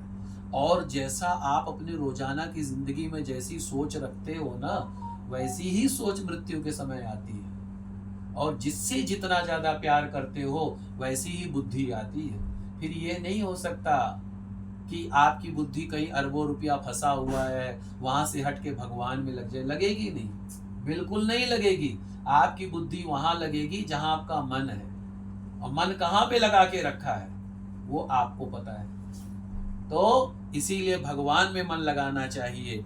और जैसे नाना नदियों के जल सब ओर से परिपूर्ण अचल प्रतिष्ठा वाले समुद्र में उसको विचलित ना करते हुए समा जाते हैं, वैसे ही ये सारा जो भोग है वो जो है इसी प्रकार नष्ट हो जाता है। और अगर आप स्थिर बुद्धि हैं, धैर्यवान हैं, तो जो है आप किस तरीके से परम शांति को प्राप्त हो सकते हैं। आप ये सोचिए ये सब कुछ प्रभु का है, ऐसा सोचते हुए जीवन धारण करना चाहिए, भोगों को चाहने वाला नहीं। विहाय कामान्य सर्वानुपपश्पाति निस्पृहा निर्ममो निरंकारम स शांति मादि गच्छति। जो पुरुष, यानी भगवान क्या कह रहे हैं, जो पुरुष संपूर्ण कामनाओं को त्याग करके, अब मन की शांति कैसे होगी। आज हमारे संसार में सबसे बड़ा कष्ट का कारक यही है, मन में शांति नहीं है, मन विचलित है, मन कष्ट में है, मन दुखी है, यही सबसे बड़ी दिक्कत है। भाई सब चीजें मिल जाएं पर मन में शांति ना हो तो कैसा सुख होगा। फिर मन में जब अशांति है तो मन की शांति कैसे मिलेगी। माता जी मन की शांति कैसे मिलेगी, इसको सुनिएगा ध्यान से, आप सब लोग सुनिए, मन की शांति कैसे होती है। भगवान कहते हैं सारे कामनाओं को त्याग करके मुझ में मन लगाओ और ममता रहित हो जाओ। ममता रहित अर्थात आसक्ति रहित हो करके, फिर उसके बाद में अहंकार रहित हो करके, मन में अहंकार मत रखो। और इस प्रकार अगर तुम करोगे तो तुम्हारे मन को शांति की प्राप्ति होगी। अब फिर इस बात को कहता हूं, जो चीज हो रहा है उसको आप नहीं बदल सकते, परिवर्तन ही संसार का नियम है। जो चीजें हो रही उसको नहीं बदल सकते हो। और पर इसमें क्या है कि आप ये समझो, चाहे सुख हो, चाहे दुख हो, चाहे हानि हो, चाहे लाभ हो, चाहे जय हो, चाहे पराजय हो, ये सब कुछ नारायण का स्वरूप समझो। क्यों? पहले प्रारब्ध रचा, पीछे रचा शरीर। ये हमारे हाथ में जो रेखाएं होती हैं, ये रेखाएं जन्म पत्री हैं। तो हमारे जन्म से पहले हमारी सारी चीजें भगवान ब्रह्मा ने लिख दी थी। तो इसीलिए ऐसा समझ करके हानि लाभ जीवन मरण यश अपयश को सब कुछ जो है भगवान का भाव रखते हुए उसको जो है प्राप्त करो। उसमें जो है ज्यादा मोह मत लगाओ, ज्यादा अहंकार मत करो, तभी जो है भगवान की कृपा की प्राप्ति होती है। एषा ब्राह्मी स्थिति पार्था नैनम प्राप्ता विमुह्यति स्थवा वा पंत कालेपि ब्रह्म निर्वाण मृच्छति। हे अर्जुन, ये ब्रह्म को प्राप्त हुए पुरुष की स्थिति है। इसको प्राप्त हो करके योगी कभी मोहित नहीं होता और अंत काल में भी इस ब्राह्मी स्थिति में स्थित होकर ब्रह्मानंद को प्राप्त हो जाता है। कितनी बढ़िया भगवान ने ज्ञान की बातें कही है। ओम तत्सदिति श्रीमद्भागवत गीता सुपनिषत्सु ब्रह्म विद्यायाम योग शास्त्रे श्री कृष्णा अर्जुन संवादे सांख्य योगो नाम द्वितीयो। बोलिए श्री राधा कृष्ण भगवान की, श्रीमद्भागवत गीता महापुराण की।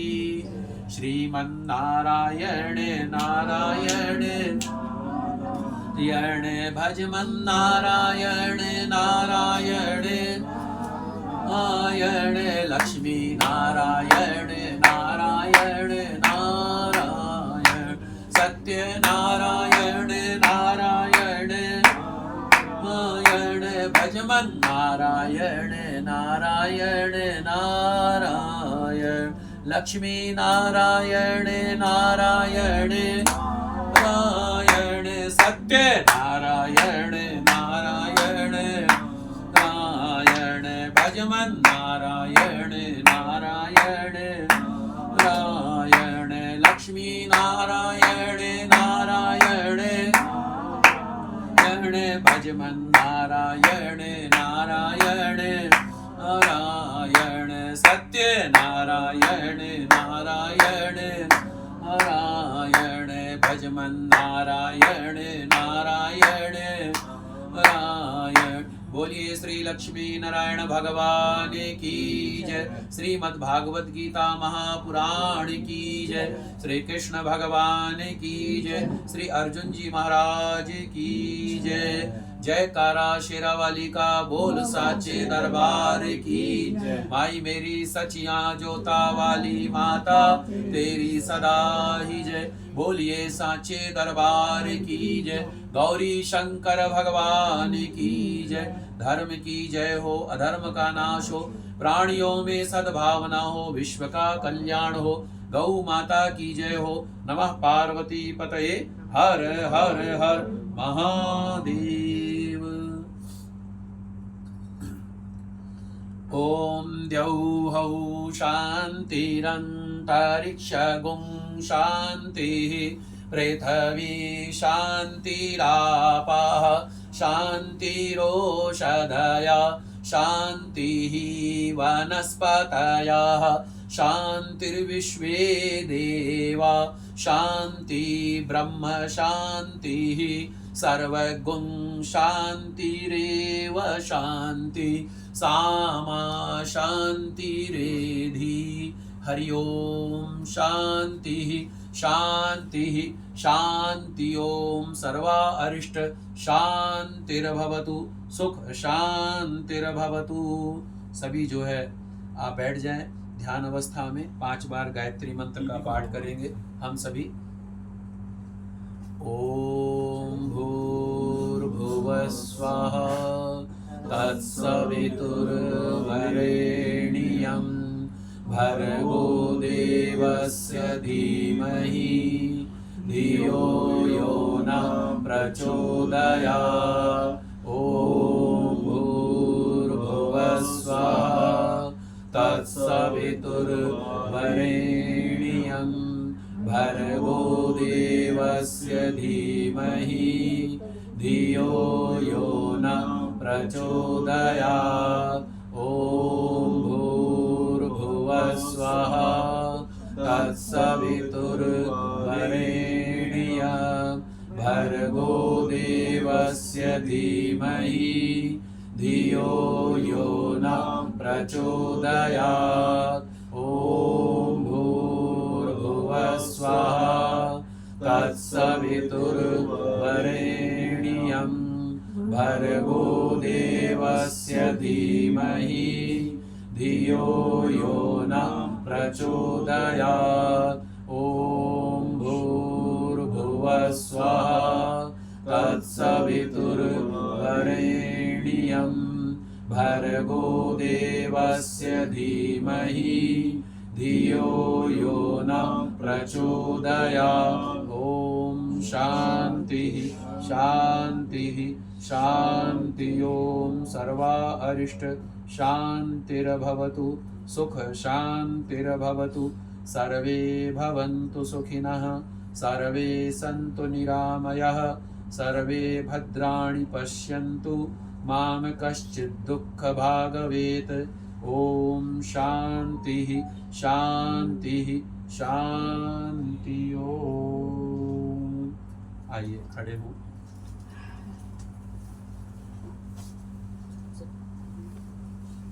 ये पुष्पमाला जो है श्रीमद् भागवत गीता पे अर्पण करें।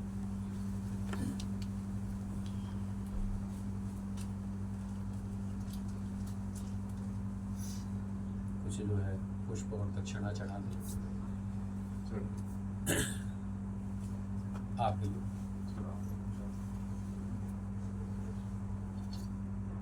चढ़ा भी सभी हाथों में कुछ पुष्प दक्षिणा ले। आराम से चढ़ा के प्रणाम करो। दक्षिणा चढ़ा के लीजिए, सबको पुष्प दे दीजिए।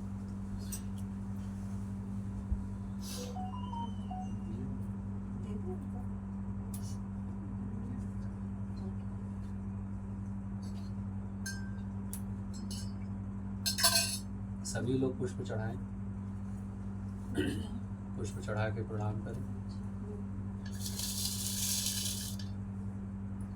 ओम त्वदीयं वस्तु गोविंदं तुभ्यमेव समर्पयेत्। गृहाण सुमुखो भूत्वा प्रसीद परमेश्वरः। ओम सदाशिव अर्पणमस्तु हरि ओम। ऐसे प्रणाम कर लो।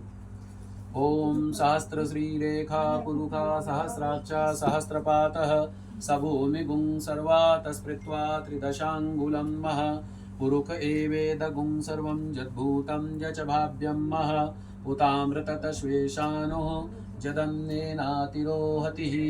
हाथ लगा लीजिए।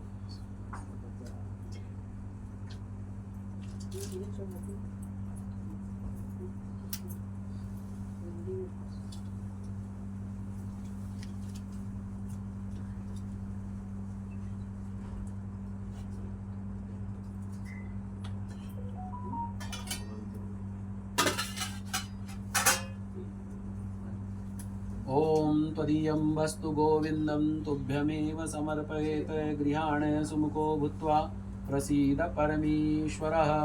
अन्नपूर्णे सदा पूर्णे शंकरं प्राणवल्लभे ज्ञानवैराग्य सिद्ध्यर्थं भिक्षां देहिं च पार्वती। माता च पार्वती देवी पिता देवो महेश्वरः।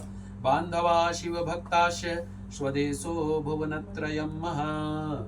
ऐसा है, प्रसाद आप लोग ले सकते हैं। ठीक है, तो ये लीजिए। ये 10वां हो गया है ना, तो प्रसाद ले सकते हैं, उसके पहले नहीं।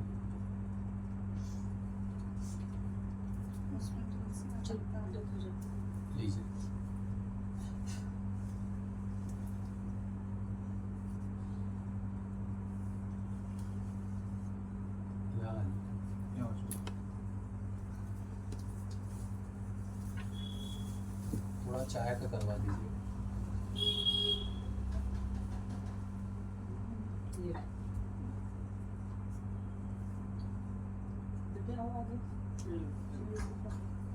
हेलो दीजिए, हेलो। लड़की हमारी किचन में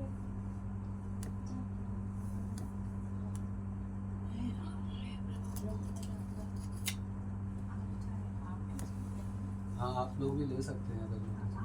हाँ मैं भी ले लूँगा।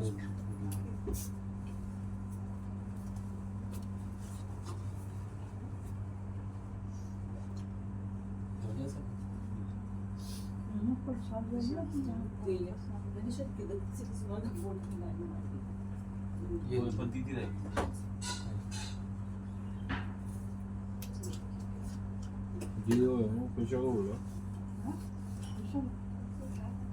कुशल कुशल बेटा प्रसाद ले ले। ओ कुशल आपने लिया प्रसाद? कुशल आइए। तूने लिया? वो लड़कियों को बुला लो घर से। ये दे दीजिए, ऐसे दे दीजिए पूरा उठा।